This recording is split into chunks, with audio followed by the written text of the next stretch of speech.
ইট নিয়ে ফেলবি। ও সারাদিন খালি ইট নিয়ে ফেলতো, ইট নিয়ে ফেলতো, ইট নিয়ে ফেলতো, আর ফেলতে ফেলতে ফেলতে ফেলতে ও বলে অনেক জোর আসে গেছে। কাজকামও করে, খুলি বাড়ি যে খেলাও খেলে। ওনার মাও বাধা করে, বাধা মানে না, খেলায়। মানে এখানে এই নাইনের ধারে খন্তা আছে না, ওইখানে খেলে খেলে খেলে অনেক বন্ধু বান্ধব নিয়ে।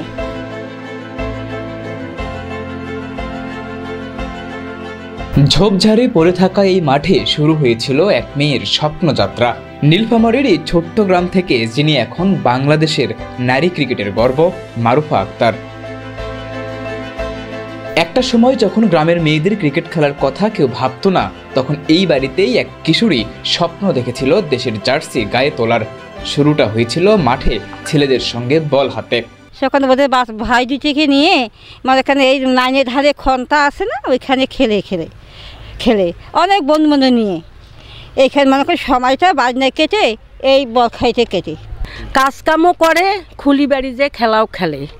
ওনার মাও বাধা করে, বাধা মানে না, খেলায়।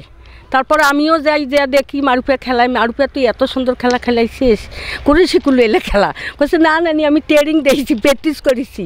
হলো কয়াটা। তারপর শিখতে শিখতে তো একগুলা ওদি লোক যায়, আস্তা তো ওটা আস্তার ধারে বাড়ি, লোক যায়, লোক দেখি কয় যে এই মেয়েটা কার, মেয়েটা যে এত সুন্দর খেলা খেলাইছে, এই মেয়েটাকে তো সরকার দিল্লি বোধহয় বল খেলের পাইবে যায়। তারপর লোকলা আসিয়া নিয়ে গেল সোদপুরে মাঠে খেলছে, ওটিও ফার্স্ট, ওটিও জিতে গেল। তারপর আর এক জায়গায় নীলফামারীত খেলিল, ওটিও জিতে গেল। আর এক জায়গায় খেলিল, ওটিও জিতে গেল। সবটা জিতে যায় সকল ইয়েওয়াল চায়নার দলের মানুষ, চায়নার দেশের মানুষ এসে দেখাল, দেখিয়া কথাবার্তা শুনিয়া হয়তো নিয়ে গেল। আর এই সোদপুরে আছে ইমরান স্যার, ওই ইমরান স্যারে ফার্স্টে নিয়ে গেছে। খেলার প্রতি ভালোবাসা থাকলেও ছিল অর্থনৈতিক টানাপোড়েন। অনেক সময় নতুন জুতা কেনার সামর্থ্য ছিল না, তবুও পরিবারের কেউ মারুফার স্বপ্নে জল ঢালেননি। ভাইয়ের হাত ধরে নিয়মিত ক্রিকেট মাঠে যাওয়া মারুফাকে পরিবার দিয়েছে ফুল সাপোর্ট।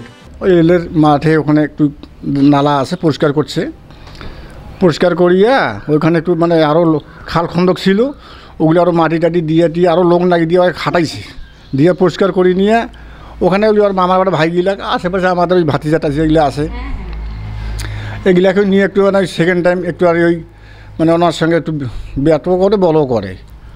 তো আমিও কিন্তু দুদিন কিন্তু ওখানে ব্যাট মারছিলাম ওই মাঠে এলেন না রে খন্তাত। সে বলে দেখেছি আল্লাহ রহমতে, আমার ছেলেরাও বলে যে মারুফা তো দেখেছি ভালোই খেলে, তাদের হাতের ফিটনেস তো ভালোই। এই জন্যই তখন আগস্ট আমার খুব ইয়েও ছিল। এখন ওই ছেলেরা তখন সাইকেল করে নিয়ে সৈয়দপুর রেলের মাঠে নিয়ে প্র্যাকটিস করে আনতো। মাঠে একের পর এক স্ট্যাম্প ভাঙ্গা মারুফা নজরে পড়ে স্থানীয় এক কোচের।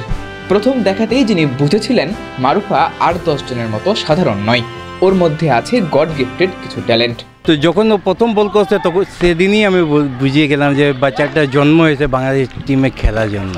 পরে আমি ওকে বলতাম যে তুই এক কাজ করবি, তোকে জিম করতে হবে। তুই জিম কী করতে হবে? তুই জিম করতে হবে কি, তুই জিম করতে গেলে তো ইনজুরিতে পড়ে যাবি এই বয়সে। তা তুই এক কাজ করিস, ওকে আমি না একটা গোটা ইট দিয়ে বলতাম যে তুই ইট নিয়ে ফেলবি, ইট নিয়ে ফেলবি। ও সারাদিন খালি ইট নিয়ে ফেলতো, ইট নিয়ে ফেলতো, ইট নিয়ে ফেলতো, আর ফেলতে ফেলতে ফেলতে ফেলতে ও বলে অনেক জোর আসে গেছে।